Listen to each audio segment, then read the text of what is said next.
Welcome to the latest episode. Halfway theme song. Hello. Hi, guys. I'm gonna not go on about my gin this week. I'm still drinking the same gin from last week. Um, But we had to hear the little sound yes, you did. of the bottle. We have not done a wine run, so I'm just gonna drink gin this episode, And I and have it's very tea. delicious. And it's amazing. Um, this week's episode, we're gonna be talking about. I guess it's kind of an analysis of hardcore versus casual. Games that have casual content and hardcore content, games that only focus on the end game as opposed to focusing on other stuff. It's going to be a wide-ranging topic. I know that you, Eloa, have some stuff that you want to talk about to get the conversation going. So I'm going to let you take the Yes. lead on this one, and I'm going to It's enjoy my it, gin while you get going. it's a subject that ties very well into the different discussion that we had. One of which is on the forum. It's how to make content still relevant. So we can even include a little bit of this in this conversation. Sure. It's also the last episode we've done about positivity and trying to have a positive attitude in games. And very, very often you will have this sort of discussion and angriness against the casuals or the hardcore. So, what is a casual player? Because not everyone agree on that definition, and very often it's used as an insult. So, we can start to talk about what a casual player is. For me, there's different type of casual, and we can classify them in several category, and they have become casual not for the same reason. Therefore, they will not address the game the same way. You cannot really put all the casual in the same bag because each of them will have different desire and amusement. So the first one is the guy that do not have time. So he can log in the game once a week maybe, and or few evening, but he don't have the time to invest into the game. So that's one type of casual. Those type of casual could very much be ex red leader that was super hardcore, but now he has a wife, he has children, don't have the time to put so much into the game. Therefore, he became a casual player, but yet it still maybe have to strive to do challenging content and to be the best. Even though he only have 2 hours by week to do it. You have also the type of casual which are relaxed chill player. They don't want to be annoyed, they don't want to push themselves too hard, they just play the game to enjoy themselves, to chill out, maybe to explore, to do some few quests, to level endlessly new alts. And they may even play so much more than a hardcore players, like all day long, yet their style is just to chill out, have fun, take it easy. Some casual are indeed the guy which is, you know, the eternal noob, bit clumsy, don't know very much about the game, and voila. So that's the one you can be angry at maybe if you make mistake in dungeons. But it's another type of casual. And then you have the guide, which is playing a lot of video games, but he's playing too much. So you have his time shared and spread, which is a bit my case, into different games. So you can never push yourself too much into one direction. Therefore, you do not access the same level than a hardcore or a very regular player. And I'm pretty sure we can find out different type of casual more than the few example I was showing. Yeah. Speaking from my own perspective, many years ago, probably around 2004, 2005, I actually really disliked the term hardcore. And our guild at the time was coming into its own, and we were, one of the top rating guilds in EverQuest 2. And anytime someone would try to apply the hardcore title to us, I would immediately say, well, that's not true. We're a progressive guild. We're not a hardcore guild, we're a progressive guild because we're all about progressing through the content. And we play a lot less hours compared to many of the hardcore guilds, but we're still maintaining a top tier status in terms of rankings. And the way that we do that is because we're very strict about our schedules, and everything was dialed in. Like, the whole point of having schedules and static groups for us, especially when we were doing, we did it through EverQuest 2, Vanguard, Lord of the Rings Online, but especially in EverQuest 2 and Vanguard, um, our guild was set up with static groups. So when you logged into the game, you logged in on a specific night at a specific time to play with a specific group of people from the guild. And as a rule, pretty much everyone always grouped with their static groups for the purposes of leveling. So we'd have one tank for every group, one healer for every group, and then DPS and ports and everything Hmm. else. Now that was very structured, and in the eyes of some people, hardcore, because we were requiring people to adhere to a schedule and to adhere to a specific group dynamic. But the reason for that was very simple. Having limited time to play, because we weren't college kids, all of us had day jobs, we were working adults, we knew that we couldn't sit around and play 12 hours a day or 16 hours a day like a college kid could. We had 4 to 6 hours every single night that we could log in to play. And then we had to go to bed because we had work the next day. So we had to make sure that when we logged on, there wasn't any wasted time looking for a group or Hmm. figuring out where we were going to go or what's going to happen tonight. So everything was set up in advance. Myself, my ex-partner, and our officers, we set up the static groups for everyone, and then as a guild, we, the officer team, made decisions and said, this month the guild is going to be in this zone.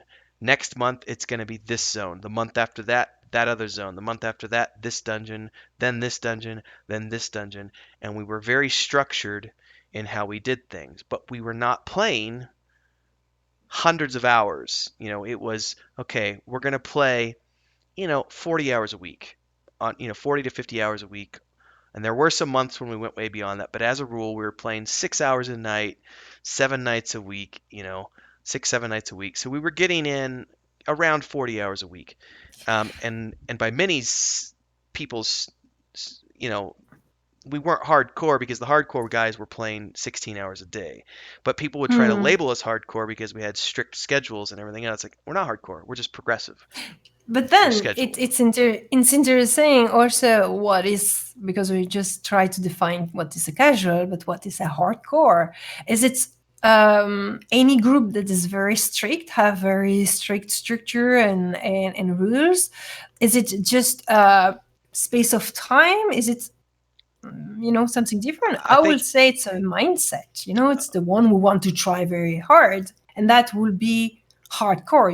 When you're constantly challenging yourself, and for a guild it will be challenging the whole guild. Yeah, I mean, I suppose that's one way to look at it, and that's probably, I think the way most people look at it is any any player or group of players that are focused on world firsts and only top tier content and only raids. Like, if that's the only focus of the guild, then they are automatically a hardcore group of people because they're only focusing on that one aspect of the game. And if you look at most games, I would say this is true for every single MMORPG out there.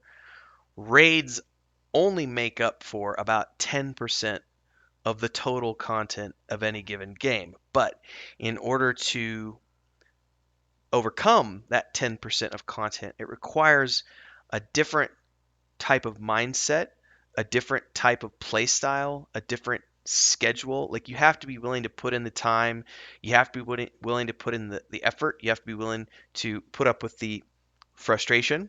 I'm not going to lie, Mm-hmm. the frustration of continually trying to get a group of people together and help and have them all work together over long periods of time, and you have to deal with drama, and you have to deal with people's schedules not matching and somebody can't show up, so you have to find somebody else who can fill that role because you really need that healer to make the fight work.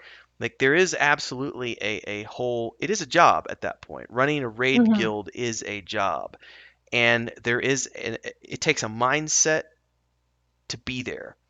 And I think that's, for me, that's the thing that separates a hardcore player from the casual player. I don't think it's so much the amount of time that's played, it's that mindset of, I'm here to be an elite player and to Mm-hmm. see this portion of content that not everyone is going to be able to see. It's the 10% of the game that only about 10% of the player base is ever going to achieve or see.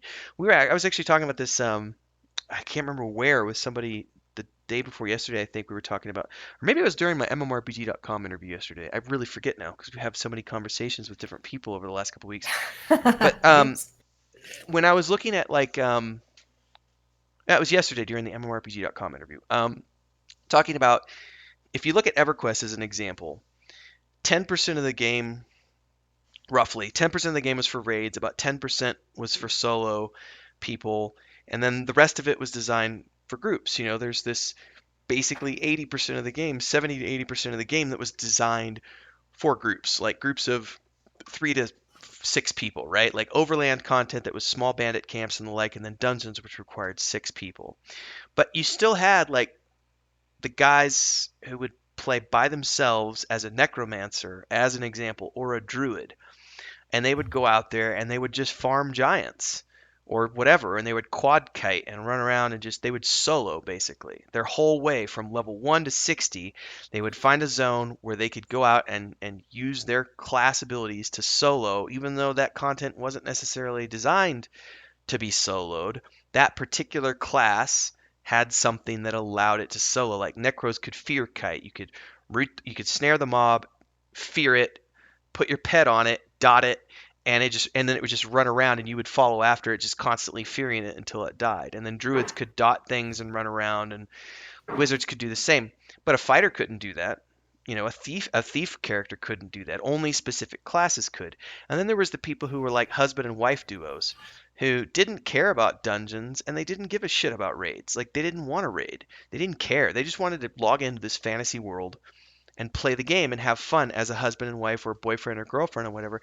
And they would do something similar. Like, the vast majority of their gameplay would be focused on doing the solo content of the game, and yet they could still get the same amount of enjoyment from the game as someone who's only playing dungeons or someone who's only raiding. They're still having fun, and it's a valid playstyle. So even though the game is designed with like 80% of the content geared towards groups, if you don't care about seeing dungeons and you don't care about the raids and you just want to log into the world and have fun, then you can still have a valid experience and play the Mm-hmm. game despite whatever label someone wants to put on you. You're a casual player because you only play 2 nights a week and you never do dungeons. Like, you're lame.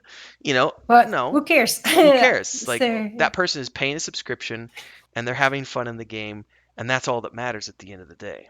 yeah, yeah, it's very important to keep that in mind, and a lot of those accusations come from this idea that game design more and more and more of their content for casual player. It's like the game has been dumbed down for casual. The game is being nerfed for casual, and dungeons are really easy. That's because of casual. But the reality, in my opinion, that someone need to keep in mind is that the mass majority of player can be considered as casual. And when I say the majority, I'm speaking about 90%. 70%. 90%. Yeah, maybe even 90%. And so, um, and for all the reasons that I've said before, which can be very different, and you will have very different kind of mindset for playing the game and abording the game as a casual. So obviously, the developers will create content for the majority of the people. It's important, and this doesn't mean that the content needs to be stupid or easy or whatever. But you need to have some sort of activity for people that will just play the game a little bit. So the reason that I just brought this up a second ago, and I'm gonna reiterate this, because during the course of my conversation in the interview, um, what we were talking about was, kind of some of the like design philosophy of our game, and what was our major source of inspiration. And I said, well, of course, tabletop. is our number one, but also we were heavily influenced by EverQuest 1, and we started talking about this mythology that, like, if when you do you I know it's a game that was very popular when I was growing up. It's called Monopoly. Did you ever play this in Yeah, Europe? yeah, I know. So Monopoly, you play it with three, four other people, sometimes more. It's very rarely one and one person. It's usually three or four Hmm. people, five or six people. I don't know what the maximum is on that. But when you sit down and play Monopoly as a group or as a family or with friends or whatever, no one ever calls that hardcore. But yet it's a group-based activity. You can't play Monopoly by yourself. It has to be done as a group. But people don't call that hardcore. When you sit down and play poker or some other card game with a group of friends or family, it's a group-based activity. You can't play poker by yourself. And yet no one calls poker hardcore. But the moment You that you could say go ahead, poker is hardcore once you put a once you lot of start money putting on the money into it, table. yeah. So there are, sure, that could maybe be implied, but these games, by their very nature of being group-based activities, that doesn't dictate that something is hardcore just because No. it requires you to group up with people. So why is it that the moment we start talking about a game, an MMORPG, why is that suddenly hardcore when we're talking about group-based gameplay in an MMORPG? Because it's no different than playing Monopoly or Dungeons and Dragons or poker with your Yeah. friends. And And then the go ahead, because no, I have you more to say on that. just continue then. Okay. So when we started talking about that during the course of the interview, I brought up that when you look at, say, a game like EverQuest and what we're doing in particular, there has been this mythology because we've used the terminology group-based game, community-based gameplay. We've heavily promoted that throughout the course of our development. And places like Massively and mmorpg.com in the past have ran articles on us, as have other websites and other podcasters and etc., and claimed that we are this hardcore title, to this hardcore MMORPG. And one of the things that I was really excited to show when I did the stream on Monday was I ran out by myself with with a little low level character and ran around and beat up some deer and boar. And by the way, I also the other night was able to go on and take the first bandit camp all by myself. Because there was only four mobs there, so as long as you're strategic about pulling, you can totally do it on your own. So it's not that you can't play our game solo. And it's not that you can't play EverQuest 1 solo. You absolutely can. You can level a character from 0 to max in EverQuest without ever stepping foot in a dungeon, without ever doing a raid. Same thing in our game. You can go out and you can do little things in zones close to cities and towns and etc. by yourself or with your significant other, and you can absolutely level all the way up to cap without ever stepping foot in a dungeon or without ever doing a raid. But when we talk about the design aspect of the game, when we talk about the story and the content that's being put into the game, that's when we talk this percentage of 10% of the game is designed for, you know, I'd say more like 15% in our case. Like 15% is designed for the solo player, 15% for the raiders, and the other 70% is designed for the groups. What that what that means, it doesn't mean that 70% of the game requires you to have a group to complete or to level up. It just means that 70% of the game is designed to be group based stories and group based content and dungeons and things that you will need a group to complete. Doesn't mean you have to do that content. You can be the husband and wife, or the boyfriend and girlfriend, or the person who just is the necro who runs around kiting mobs and selling, loot to other players and becoming a master crafter in your spare time. Like, those are all valid play styles. One is not more hardcore than the other.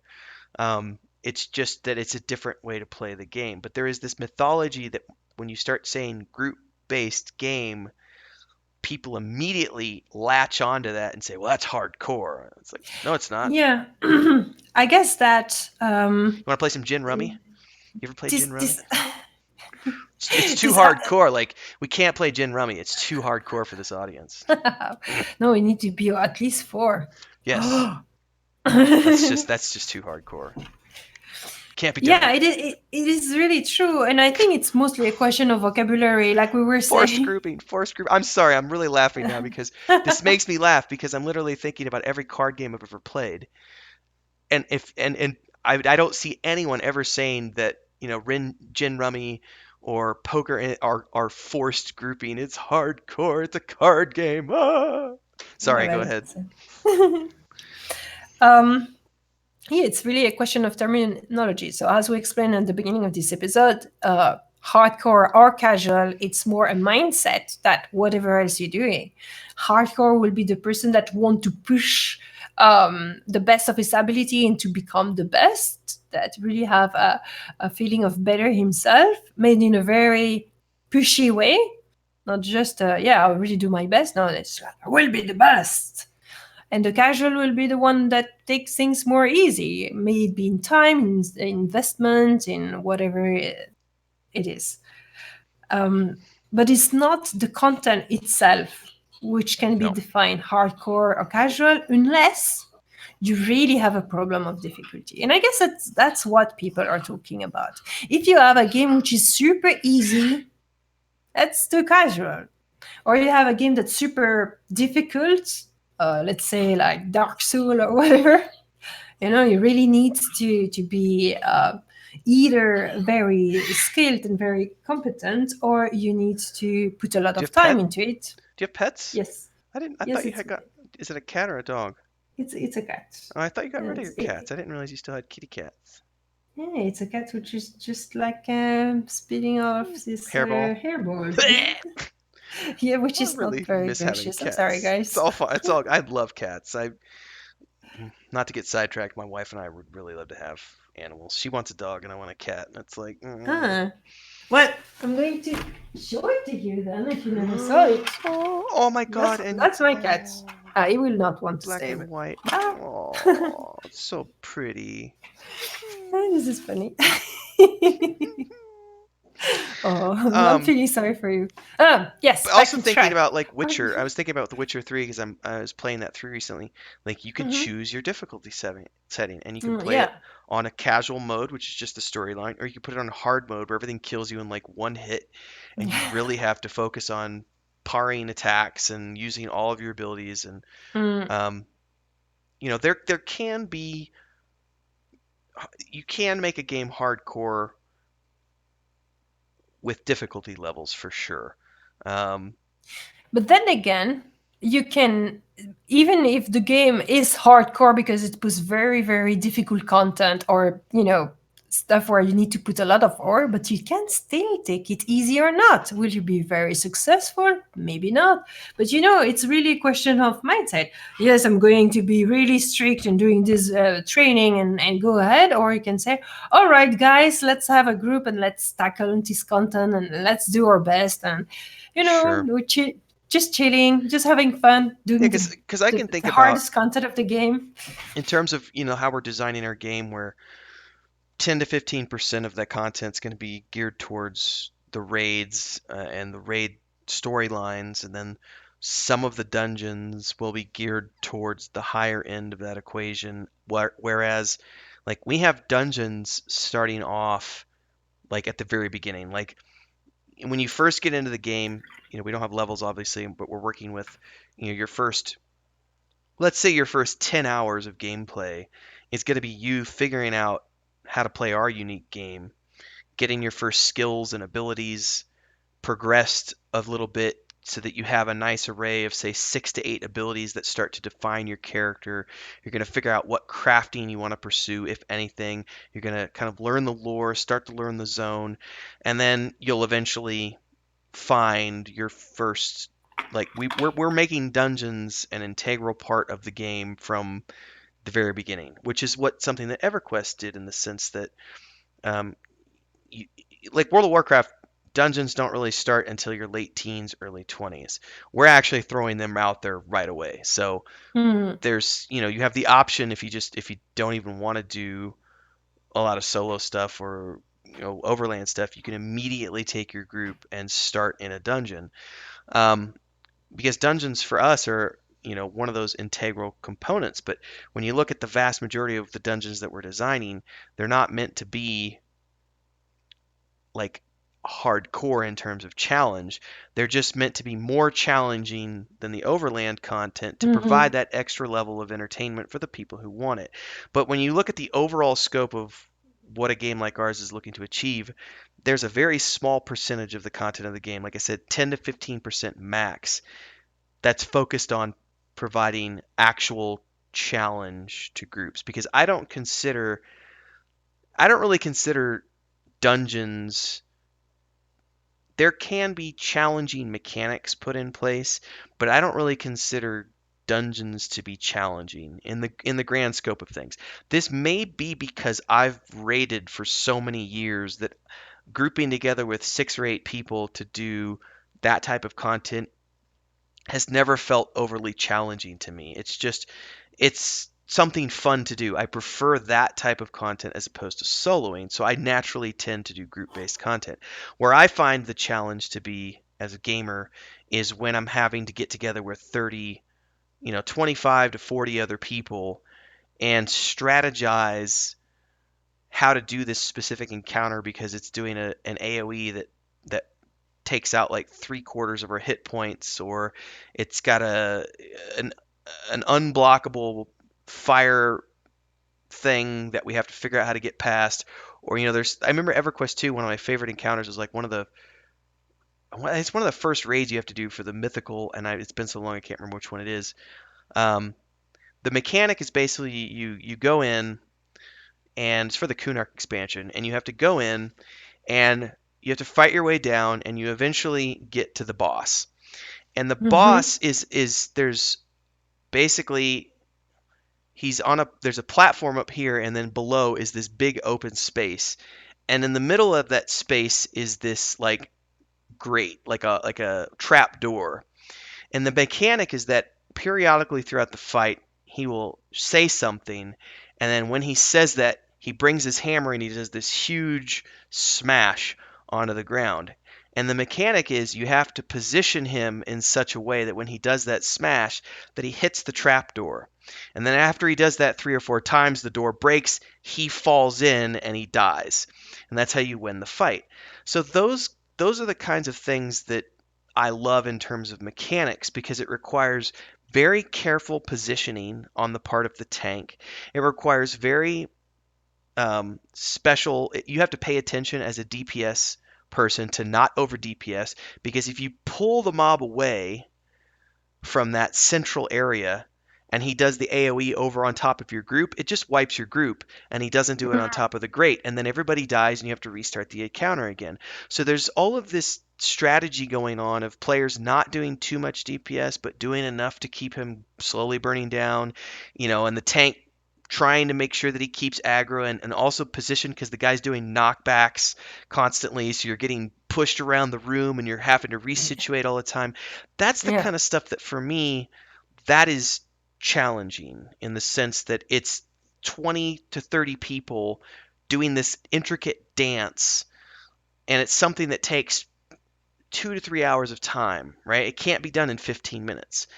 Which is Mm-hmm. why I often laugh when people talk to me about, well, we did the hardcore 15-minute mode. Yeah, we're so hardcore. And it's like, really? 15 minutes? Like, that's not hardcore at all. Like, you did that in 15 minutes. Like, I can literally walk to the corner store and buy a gallon of milk and come back in less than 15 minutes. That's what's hardcore about that.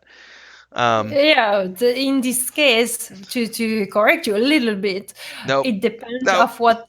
Yeah, it depends of what the kind of activity you've done. If it's super difficult and you manage to do it in less than 15 minutes, because otherwise it's something that other people are doing in 40 minutes, then you can say and claim that you have been hardcore because it's require Possibly. high focus, high skilled, a lot of dexterity and a Well, good I know knowledge of the place. people do use that as bragging rights. Like right now in Classic, it's like every raid guild that's announcing Molten Core is like, we've got Molten Core down to 18 minutes, and it's like, so like, and I know that's bragging rights for some people, but I've Mm, never felt like time for me, this is a personal thing.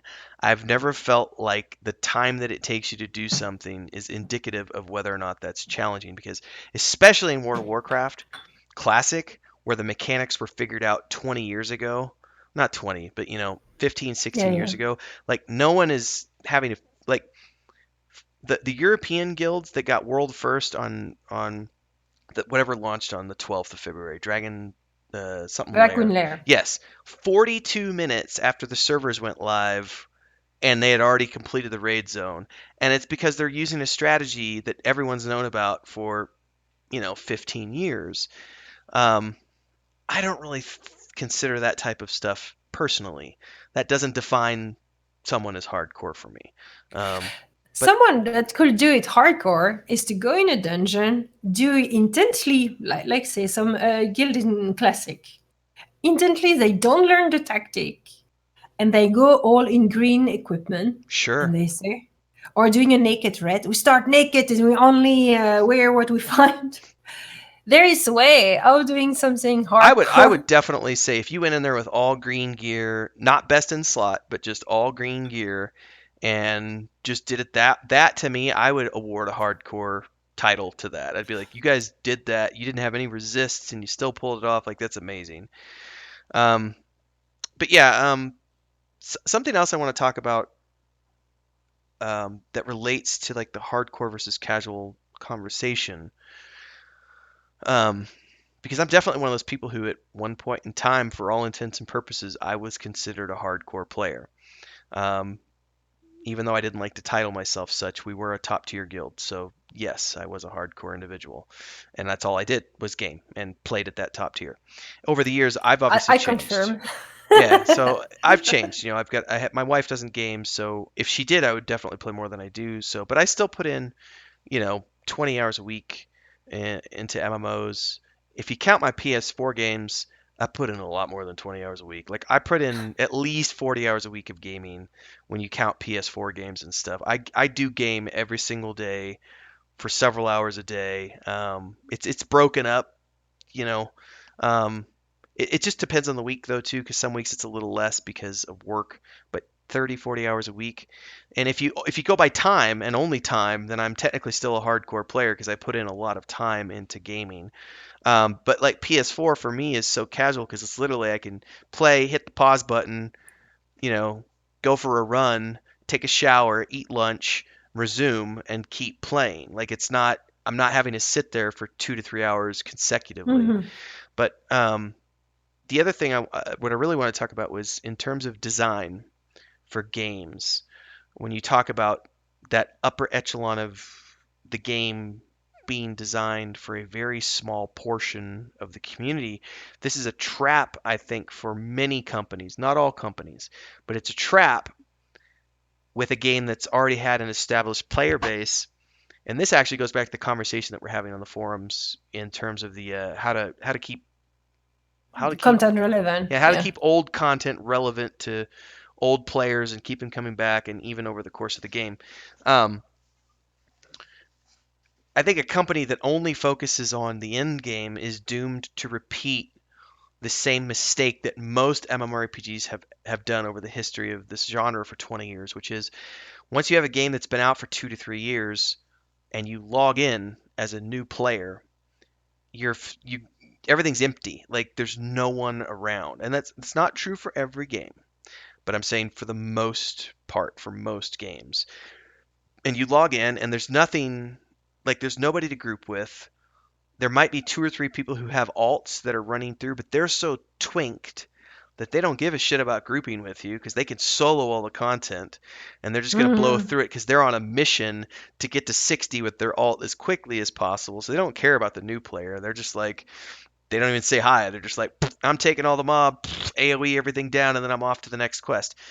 Um, so I think that there's this issue with games that only ever focus on the content at the end game because I feel personally that that is a waste of time because when you look at the vast majority of people who play your game, 80 to 90% of those players are not hardcore players.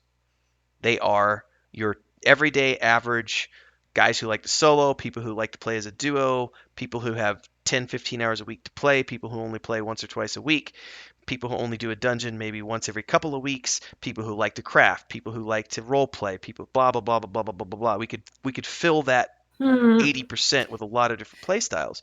So I always wonder why companies only ever focus on creating content for that in-game crowd when it's such a small percentage of your player base, when you could instead be focusing on creating lots of content that's fun for everybody without focusing Yeah, only on that top 10%. but I think that is one of the side effect of a vertical progression. Sure. Of level based, you mean? But it could be corrected. But yeah, when you have the game, you level up, you reach max level, then you need to do this to access to that, to do this, to do that, then the next expansion, you have to re-level up, etc. It makes very often the content obsolete. And you're right. It's a problem that Wildstar had. Wildstar was really focused. They wanted to bring back the hardcore. They wanted to bring back the 40-man red. They wanted to bring back long attunement quests that you had to do with your role guild and farm a lot of materials, doing like World of Warcraft Classic. But Wildstar is a new game. And I think Wildstar appealed to a lot of people that were more casual, relaxed, collectors, and and they mess up because it was too hard. So a lot of people left because they faced a wall. They could not go. There was nothing left for them to do after they had leveled up their character or several characters. And finally, I think what kept Wildstar alive until it has to sunset was the housing system. So, which show that there is so much space for people to just hang out in the game and take it easy. And maybe those people like to do their super PvP pushy night, they read, and then the rest of the time they want to I think that's a chillax. you just said something that I think is very important. And if I look at EverQuest 2 as an example, I think one of the reasons EverQuest 2 has managed to continue to stay relevant even 15 years down the road, because it was never as big as Warcraft. It was always a niche game in comparison. But Hmm. if you read about EverQuest 2, the one thing everyone praises, the one thing everybody loves about that game, and the one thing that keeps people logging in consistently is the housing system, because it's one of the most complex systems in the history of MMORPGs. Not the, but one of the. Mm-hmm. And there's so much you can do. There's so many different types of housings, apartments, castles, keeps, and all you can decorate. You can put anything. There's all this stuff you can get from in the game that you can place in your house. There's trophies, and it's like you can do these heritage quests, which give you these really epic items if you do them when they're on level. And then once you're finished with them, you can right click on it and mount it, and it becomes a placeable object that you can put into your home. So it's not just things you're finding from quests, it's also stuff that you're using that you can then convert into a mountable item. And then there's all this player crafted furniture and stuff that you can put in. So it has created this system where even though EverQuest 2 has all this content, a lot of people who play that game continue to play it because they're just addicted to the housing and they love having their house that they continue to decorate and add to over the years, even if all they're ever doing is collection quests and crafting quests and solo Yeah, content. They don't a lot care of about the people. raids. A lot of people are doing that in ESO as well. It's one of the systems that engage people the most and that Sure. can really reboost a game. Adding some economy, some adventures, I would a love to lot have of housing in our crafting. game at launch. It's not going to happen, but because what we want to do with housing is so complex, it needs enough engineering time. I really wish we could, because like you said, every game you look at, ESO, Lord of the Rings Online, EverQuest 2, excuse me, all these games that have really good housing systems, I would even say, even though I didn't care about it, the one thing that has kept Shroud the Avatar going for so long has been their housing system, which is, the people who do love it, it's probably the most complex on the market today. Um, and player built cities and all this other stuff. Like some people are so in love with housing that that's the sole reason they will play your game. Yeah. That's think I mean you have to think about that for a minute. It's like if you're going to have a game where people all they do and log into your game because they can have this house that they feel like it's theirs, and they can role play in it, and they can go out and adventure in the world and bring things back to their home and place it as a trophy on the wall. That's really cool. And for some people that's enough to keep them playing. Like they don't care about the raids. They just want to put cool shit in their house. So I think it's I'm not familiar with ESO's system that much. Can you explain It's it to me a really, little bit? really good. It's I don't know about EverQuest, but I imagine it will be similar. So you have the possibility of purchasing home of various size, style, and looks. They are instantiates, so Same with but EQ2.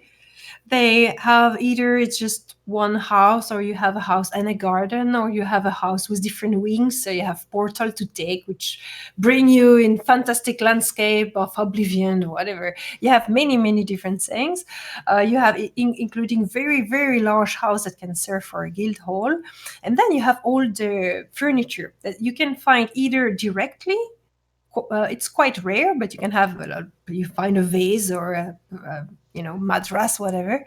And then, of course, you have the recipe that you can find that will cover all the crafts. So, leather worker, closer, armor, everything, blacksmith, cook, alchemist, all of those class will have to do different things. And then you can place those objects really, change the direction and everything. It's quite precise. And you have also utility things which can interest raiders. So people that don't care about decorating their home, but they want something convenient. So you can have crafting station, target dummies, That sounds a lot like chests, EQ, a, EQ2. a Yeah. lot of the kind of stuff that can make it also useful. You can also organize duel in some houses. Therefore, you have some houses that are created like a arena with a lot of traps and stuff like this, so you can organize your duel session with your friends. Yeah, So they have done EverQuest something really in great. EverQuest 2, that was one of the benefits of having a guild hall was you could place all your crafting stations in the guild hall, and also they had a portal system that you could install and in your guild Mm. hall, which allowed your guild to then teleport from that location to Oh somewhere yeah, very else, nice. which really helped in terms of raid organization because everybody could recall to the guild hall with their, orb, which is like on an hour long countdown or whatever. But everybody recalls back to the guild hall, and then you just take the teleportation pod Yeah. somewhere close to where you need to go for the raid. So for organizational purposes, it was amazing.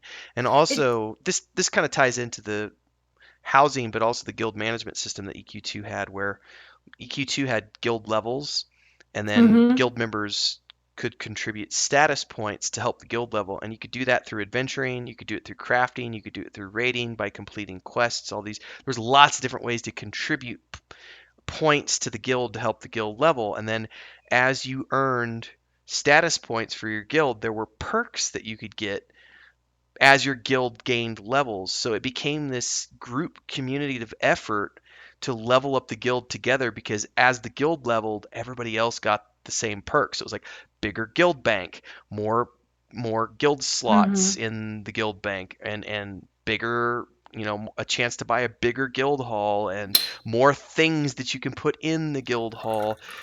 These are these things. I'm spinning this back around now to the casual versus hardcore conversation. I promise. These Yeah. these are all of the things I think that when you start to weave all of these different things into the web of what makes an MMORPG successful or not, it's because you're providing all of these things that make up 80 to 90% of the game that have nothing to do with raids and nothing to do with high end dungeons. It has to do with the community and a way to give people things to do that bring them together in a social environment and have fun activities. Now, I'm not talking dailies. This is not what we're talking about because I abhor dailies with all of my soul. Like I just that just I don't Uh, like dailies at all. But when you start thinking about like the ability to go out and craft and earn points to contribute to your guild, or to go out and kill a few monsters in your spare time and contribute the points from that to the guild, or to gather hides and give those to your guild crafter and he makes something for the guild. There's all these little things that you can do, um, that are like little, I don't want to call them quests because that's not what they are. They're just activities. And then if you're adding mhm, layers on top of that, where it's like, okay, so now you can also decorate your house and you can decorate your guild hall and you can start off with like a 5 slot chest, and then you get a 10 slot chest and a 20 slot chest and a 50 slot chest. Like there's all this progression to that allows players to continually advance not just their own character but also their friends. I think mhm, these are all important elements, and if you look at the grand scope of what's being put into the game at that point, there's like 80 to 90% of the game that's being designed around the quote unquote casual gamer, um, for mini games. But what's frustrating to me is to see the content, what many people consider to be the important content, which is quests, um, and storyline. Those are almost always ever focused on, like you said, that vertical progression, mhm, because you're expected to go from down here all the way up to up here over the course of 5, 6, 7 expansions or whatever. And that's something that I know from our design standpoint we're really trying to get away from. Obviously, there has to be some sort of vertical, but we're far more interested in a horizontal progression of a world as it evolves. mhm, I don't think that you always need to add a new landmass with 70 new zones and 17 new dungeons. Like, why is that considered the only type of acceptable new content to add to a game? Why can't new content be, hey, let's go back to that starting area that we were in 6 months ago and let's add some seasonal quests as an example, mhm. like Yeah. now you can go back there and you'll have all these higher level players. And some games do this. I think all games do seasonal stuff. Lord of the Rings Online in particular for me does a great job of this because the the seasonal quests are always located in like the starting zones or close to one of the starting zones, and that's their way of continually bringing back higher level players to work on content at the same time as lower levels. But the only problem I have with that is like at this point they haven't designed any new seasonal content for 10 years, so it's the same Mm, rotation over and over and over. yeah. Sorry, I've been Yeah, rambling. Thoughts? no, no, no, no, but it's true. A lot of people, a lot of the game are doing that, and a lot of the game are doing a very nice job at keeping people joining every part of the world. And I like that. I like when you can do a little bit of everything everywhere. You can really explore freely.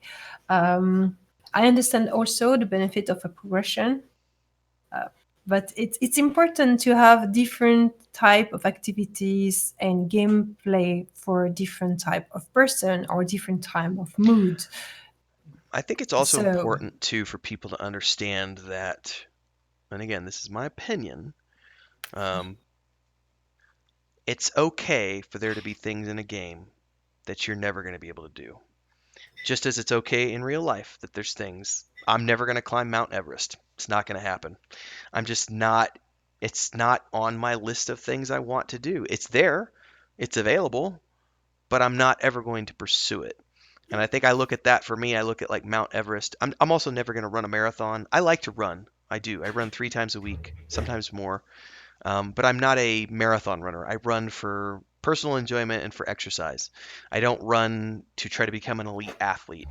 Um, I like to ride a bicycle, but I'm never going to participate in the Tour de France.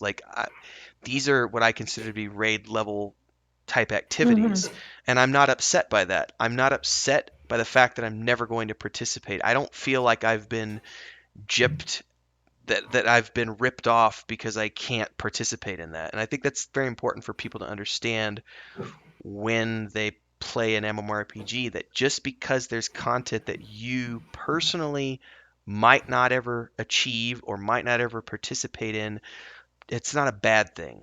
Just because you're in the game doesn't mean you automatically should be able to do everything there. I think it's very important to have tiers of But difficulty. you have the choice, and so it's I always also a have the question choice. of choosing. Sure, I have the choice to go climb Mount Everest if I want to put in the time and dedication to Exactly. It train. is not impossible. No, it can be sucky if you're, in wheelchair, for instance. You really want to go to the Mount Everest, but that shall not be possible. Right, but I mean, this kind of goes back. We had a discussion a few episodes ago where we were talking about, maybe we haven't talked about it in this particular show, but I remember at one point we've discussed like gated content. And that's Mm-hmm. something where for some people, they look at gated content and say, well, that's not fair. It's not fair that that content is behind that wall. Like I should be able to access. Well, you can if you want to put in the time and effort and train and get to that level and become that type of player, then you absolutely can. Just like I can go train and go climb Mount Everest, but it's not on Mm-hmm. my agenda of things to do. And guess what? The world is a massive place, and there's tons of stuff that I can do in the world. I can watch Netflix, I can read books, I can play the PlayStation, I can go for hikes, I can ride bikes, I can go to restaurants. There's all these things that I can do in the world. And just because I can't go to Mount Everest, it doesn't change my enjoyment of living life. And I think that that's a lesson that people should apply to games because just because a certain small portion of a game is designed for that hardcore type player, also understand that the vast majority of the game, and we're talking 80 to 90% again, that's designed for everybody. Yeah, and I think that's when it's very important. It's to have enough to offer to everybody, Yes. or the casual. Sure. And it's important to have content for the hardcore. Of course, it's nice when a game proposes you some challenge and you can really push yourself, maybe solo, in a group, whatever the game design. But then that's something I want to champion. The people that are consider themselves as hardcore player and accuse the companies to create content for the casual, but the casual player, which are the majority of the player, need content. Otherwise, the game will die like Wildstar. Yeah, and I think it's also important to understand that no matter what player base you're creating content for, developers have never, in the history of MMORPGs, have never been able to stay ahead of how quickly people consume content. It's Yeah, just that's true. impossible. And I mean, even with a team of a few hundred people, I think maybe with a team of a few hundred, you kind of can. If you look at Fortnite, but Fortnite's not pushing out content; they're pushing out cosmetics.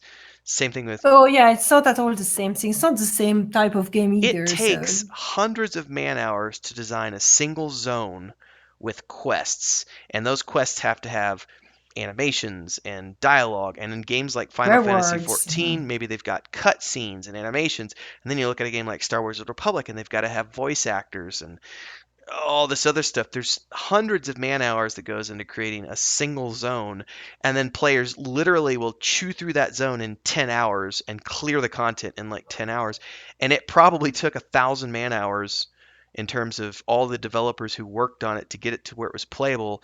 So, 10 hours of playable content in comparison of thousands of hours of development time that went into that and literally hundreds of thousands of dollars of salaries. Like, it's just not possible to create content fast enough for anybody, even if they are just the Mhm. casual players. Um, Mm. so I think that's a good another good thing to keep in mind for people. So I know we're getting kind of long in the episode, so I say we should probably wrap up and remind Yeah. people that obviously we would love to hear what your definition of hardcore versus casual is. Yeah. I would also love to hear what are some games that people felt were hardcore. Using my argument of nobody calls Monopoly hardcore, nobody calls Gin Rummy hardcore, so why are you calling these games hardcore? I'd love to hear why people think specific games are hardcore or not. Anything that you'd like to hear? I would like to say, what do you situate yourself? What type of player are you? Do you consider yourself hardcore? Do you consider yourself casual? Do you consider yourself hardcore sometimes and casual some other times? Or maybe you play that one game intensively and that other one is your tourist game? So tell us a little bit about that. It is. It's good questions. All right. Thanks everyone for tuning in. Don't forget to subscribe, hit the bell icon so you can continue to get updates when we go live with a new video. And also don't forget to check out the Saga of Lucemia YouTube channel for all the latest updates on our game. Don't forget the pre-order store is reopening on March 18th. We're getting ready to go into stage 3. And of course, you can check out all of Eloa's links in the description Yay! below and go check Join out all of me! join her dark side. My dark side? No. You will only have hugs on my stream. Hugs for all. Yay! All right. Thanks everybody. We'll see you next Bye. week for the latest episode.